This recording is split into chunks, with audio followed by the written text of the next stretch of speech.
how I safely use glycolic acid on my body for just no burns and smooth skin. If you haven't seen my video talking about glycolic acid, I'll link it to the caption just because you have to go watch that video in order to understand this video. But yeah, anyway, when I first started using glycolic acid, it wasn't my best friend, okay? It wasn't my best friend. I didn't use it properly and I ended up having a bit of like darker areas on my armpits. So this is a video for all of you because I don't want anyone to make the same mistake that I did. I use glycolic acid 2 times a week, every Monday and Thursday. I make sure to space out the days. So what I do is after I get out the shower, I dry my armpits thoroughly. You have to make sure your armpits are dry. You shouldn't apply glycolic acid on a wet surface. The surface has to be dry.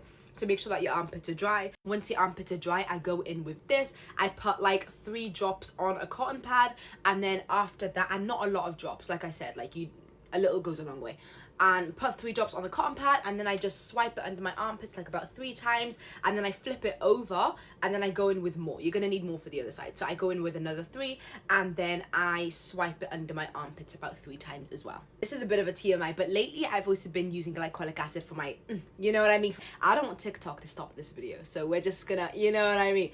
But not on the actual thingy-majiggy, but like on the vulva area, I do use glycolic acid. And guys, let me tell you, because it's looking well so far. Basically, a couple weeks ago, I was just looking at myself in the mirror after a shower, and my gill was just looking a bit dark. That part of our bodies do tend to be darker than our actual skin tone, but I personally don't like it. So I was just like, okay, so glycolic acid helped to give me even tone on my armpits.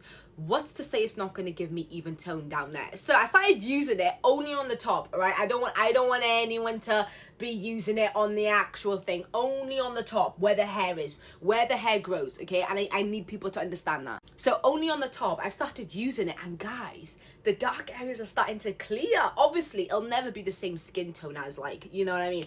But it is starting to clear up, and I'm really, really happy about that. So anyway, we'll talk about the coochie in another video. We'll talk about the coochie in another video. I only use glycolic acid for my armpits and my elbows, and now you know what I mean? After you apply your glycolic acid, you're gonna wanna leave 10 to 15 minutes before you put anything on. A lot of people always ask me, do I put deodorant on after glycolic acid? The answer is yes, but only after leave-in time. So 15 minutes after using glycolic acid, then you can go in with your deodorant. Make sure it's a dry stick deodorant. I don't really recommend matching glycolic acid with the spray deodorant. But yeah, let me know if you have any more questions.